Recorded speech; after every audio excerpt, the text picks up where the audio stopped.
Hello friends, welcome to prime motivation. मैं प्रीतेश आपका स्वागत करता हूं। आज हम लोग यहां पर आए हुए हैं नई शिक्षा नीति 34 साल बाद।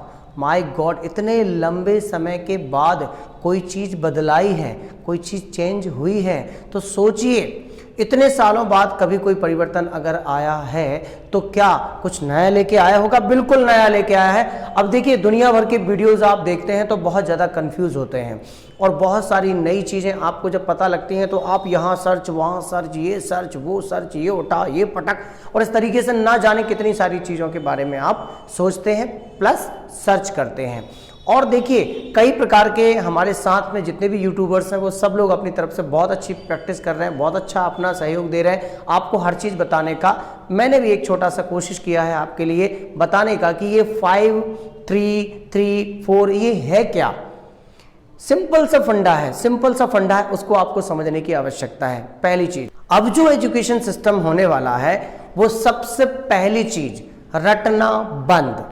अभी तक क्या होता था? अभी तक ये होता था कि नर्सरी का बच्चा है, उसकी इतनी सारी किताबें हैं और किताबों के साथ उसकी मम्मी ने लंच बॉक्स रख दिया, किताब है, कॉपी है, पेंसिल, रबर, शार्पनर, पूरा वजन रखा हो। बच्चा सुबह 6 बजे उसको उठाया, ले बेटा तैयार हो जा और जा, तू इंग्लिश भी पढ़, हिंदी भी पढ़, संस्कृत भी पढ़, ये भी पढ़, ये ले, ये ले, ये ले।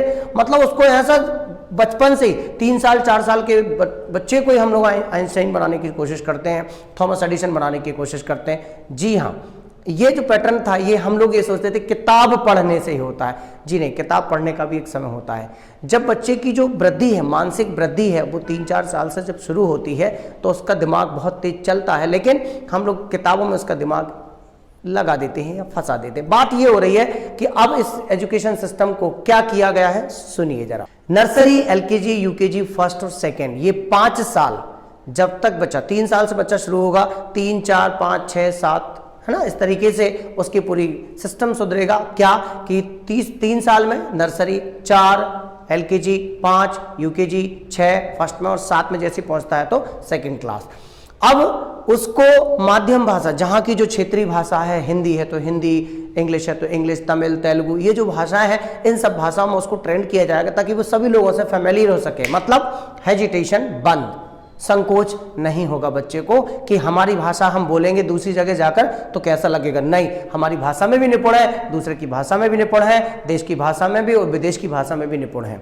वो कब होगा? आगे चल के। तो nursery, LKG, UKG, first, second, इन पूरी 5 क्लास में बच्चे का हम लोग मेंटल लेवल बहुत अच्छा करेंगे। उसका कम्युनिकेशन जो सिस्टम रहता है वो, और उसके साथ साथ उसको पढ़ाई पर भी ध्यान। और पढ़ाई कौन सी? खेल खेल में सब चीजें सीख जाए। खेलना, कूदना, हंसना, बोलना, मुस्कुराना, फ्रैंक होना, इन सब चीजों पर ध्यान दिया जाएगा। किताबें अपनी जगह है, लेकिन बच्चे को जब हम इन सब चीजों पर ध्यान देंगे तो बच्चा फ्रैंक होगा और खुला होगा, उसका दिमाग खुला होगा, शरीर ठीक होगा और वो अपनी मेहनत। अभी देखिए ना, हम बच्चे को बचपन से मतलब 3 साल का होता, 3rd ईयर कंप्लीट होता है, नर्सरी में दे देते हैं। 8वीं 9वीं तक बच्चा जाते जाते किताब किताब किताब किताब, ये कंडीशन हो जाता है कि बच्चे का फिजिकल कुछ बचा ही नहीं है। बच्चे को फिजिकल मेंटेनेंस में लाने के लिए टाइम ही नहीं है, वो अपना टाइम ही नहीं दे पा रहा है। इसके लिए ये सब चीज, मैं प्रैक्टिकल चीजों पे बात कर रहा हूं। सिस्टम अपनी जगह, सब जगह से पढ़ डाला आपने, लेकिन इसका फायदा, फीडबैक ये हमको ऐसा मिलेगा। फिर बात आती है आपका 4 नंबर की बात आती है। बोले तो 5 के बाद सेकंड क्लास में, जैसे ही 3rd में बच्चा पहुंचता है, अब उसको 2 लैंग्वेज मेंटेन करना है। विदेश की भी कर सकता है, देश की भी कर सकता है, और वहां से पढ़ना शुरू करता है वो, और उठा के बढ़िया 3री, 4थी, 5वीं, इनमें बढ़िया पूरी लैंग्वेज के साथ साथ वो मैथ्स पर, साइंस पर थोड़ा सा पढ़ाई करना शुरू करता है। समझता है कि ये सब चीजें क्या होती है। और वास्तव में देखा जाए तो 7-8 साल के बच्चा ही बिल्कुल अच्छे से समझने की कोशिश कर पाता है, नहीं तो बहुत सारी चीज होती है ऊपर से निकल जाती हैं। राइट? 3rd, 4th, 5th के बाद 6वीं, 7वीं, 8वीं में जब बच्चा आता है तो 6वीं में वो पहुंच जाता है कितना? 12-13 साल के ऊपर जैसे बच्चा पहुंचता है, जैसे हम लोग पहुंचते 11, 12, 13, तो वो उस समय पर उसको एंट्रेंसशिप की जो बात की जा रही है वो इसलिए बात की जा रही है कि बच्चे को आत्मनिर्भर होना बहुत जरूरी है। बच्चा खुद का काम खुद घर में कर सके। देखिए ना, मैंने देखा कई ऐसे पेरेंट्स हैं, 8वीं में बच्चा, लेकिन मम्मी खुद जूते पहना रही है, ड्रेस पहना रही है, बच्चे को तैयार कर रही। नहीं, अब 6वीं, 7वीं, 8वीं का बच्चा सेल्फ प्रिपेयर तैयार होना शुरू करेगा, और इसीलिए उसको आत्मनिर्भर होने के लिए इस इंटर्नशिप की बात की गई है।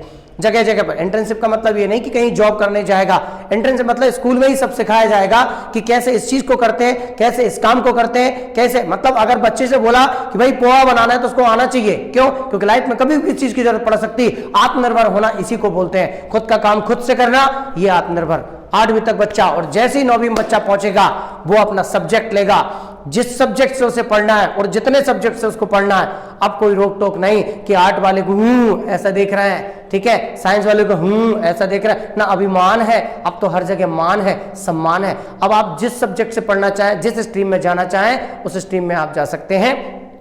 और 9वीं के बाद, अब 9वीं 10वीं 11वीं 12वीं में अब जो सिस्टम होगा उसमें ये बहुत ध्यान रखना है कि अब ईयरली एग्जाम की बजाय आपका सिस्टम होगा सेमेस्टर वाइज। अब आपके पास एक चीज और है, जैसे ही आपका 5 महीने के बाद स्कूल एंड होते हैं, 1 महीना जो बीच में ब्रेक मिलता है, उस ब्रेक में आप अपने आने वाले 6 मंथ की तैयारी बहुत अच्छी कर सकते हैं। और साथ में आप कई चीजें, जैसे कंप्यूटर सीखना है, इंग्लिश सीखना है, कुछ नई चीज सीखना है, इन सब चीजों के बारे में भी आप बहुत अच्छे से अपना टाइम निकाल सकते हैं। आपका जो प्रेशर था वो बट गया है, आप अच्छे से पढ़ सकते हैं। मतलब 9वीं 10वीं 11वीं 12वीं और 2 बार एग्जाम, मतलब 8, बाप रे 8 बार एग्जाम दोगे तो अपने आप बिल्कुल पॉलिश्ड हो जाओगे। और ग्रेजुएशन वालों के लिए तो एक बहुत अच्छी चीज है जो कॉलेज में पढ़ते हैं, क्या कि first year second year final. अब आप कभी भी बीच में से अगर कोई पढ़ाई छोड़ते हैं तो आपको हर प्रकार का, भाई फर्स्ट सेकेंड ईयर किया छोड़ दिया, सर मेरा तो 12th ही है, 2 साल जो कॉलेज में दिए थे वो 0 हो गए, नहीं। अब तो आपको पहले साल जैसे ही करोगे तो सर्टिफिकेट मिलेगा, दूसरे साल में डिप्लोमा, 3 साल में डिग्री है ही। और मास्टर डिग्री अगर आपने 4 साल की कंप्लीट की है तो फिर पीएचडी के लिए एमफिल करने की आपको आवश्यकता नहीं है। मतलब आप 4 साल कंप्लीट करने के बाद सीधा पीएचडी की तैयारी कर सकते हो। मतलब आपके पास डिग्रियों का अगर बात की जाए, अच्छा इन सब चीजों में आपने एक चीज नोट करी है क्या, ये पूरा का पूरा सिस्टम कुछ क्लासिफाइड कर दिया गया, तू ऐसा तो ये, तू ऐसा तो ये, ऐसा नहीं। अब हर बच्चा अपने लेवल पर सोच सकता है और अपनी स्किल को मजबूत कर सकता है। मैं फिर कहूंगा कि हुनर कभी किसी का मोहताज नहीं होता।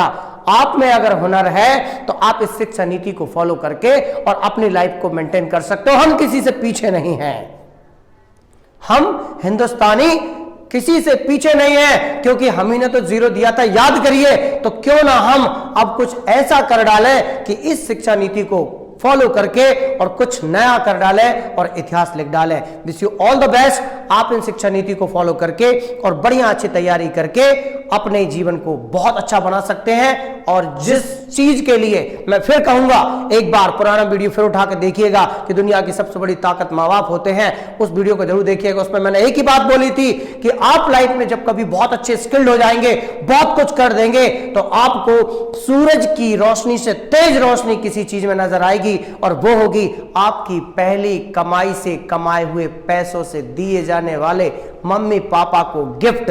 अगर पापा को एक शर्ट दी है, मम्मी को एक साड़ी दी है, और जब वो पहन के आपके सामने खड़े होंगे तो याद रखिए सूरज की रोशनी फीकी पड़ेगी, फीकी।